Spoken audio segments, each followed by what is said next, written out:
Bugun 17-aprel 3-A sinfda navbatdagi past o'quvchilar, biriktirilgan o'quvchilar bilan to'garak darsimiz. Mavzumiz ko'p xonali sonlarni bo'lishga doir bo'ladi.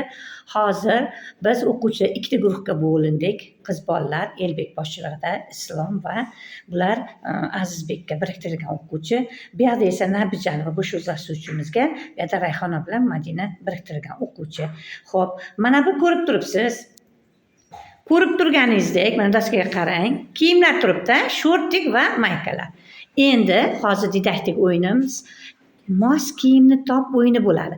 Mana shu maykalarda bo'lingan ko'p xonali sonlarni shortiklarida javobi turibdi.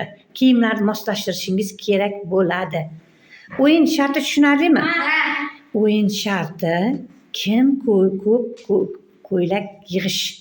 Shortik maykadan qaysi guruh ko'proq yig'adi? Qizlarmi, o'g'illarmi? Boshladik. Biz 20 bölü 12'ga bölsek 7000 bölü 10. 2525'ga bölsek. Hop. 200'ga bölsek 54.000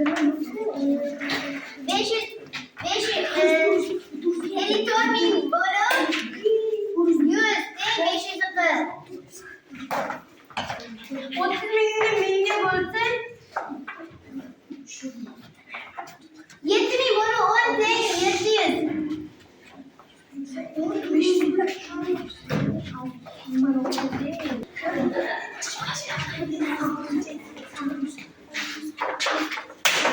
Yaxshi, chapqonlik. 6000 bölü 100 600. Hop. Tezlashamiz.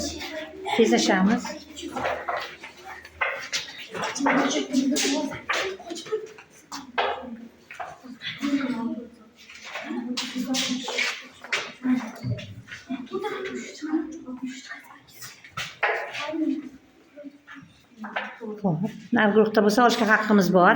Oling, nargi yordamakingiz bo'lsa oling. Oling. Adashib o'tgan bo'lsa oling. Olishga haqqingiz bor. Hop. Rayhon sergisi. Qaysi biri?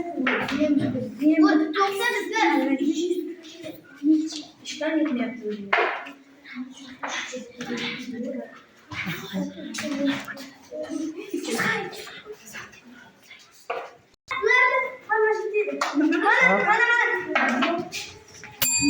Hop, nechta bo'ldingiz? Lekin ikkalar sanaymiz. Birinchi. Hop, ana endi.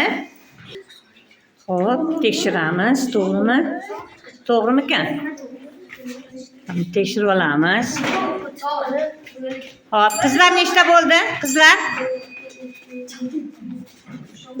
10 ta? 8 ta. Demak, qizlar g'oliblikni qo'lga kiritdi. Barchang lekin hozir birinchi bular bo'lgancha 1 ball bularga beramiz. 10 ga 9 ball bilan qizlar g'oliblikni qo'lga kiritishdi. Hammangizning ishtirokingiz uchun rahmat. O'yin sizlarga yoqdimi? Menga bu o'yinda qara jadvalni yodlaganim juda qo'l keldi. Bu o'yinda qara jadvali juda ham katta rol o'ynadi. Xo'p.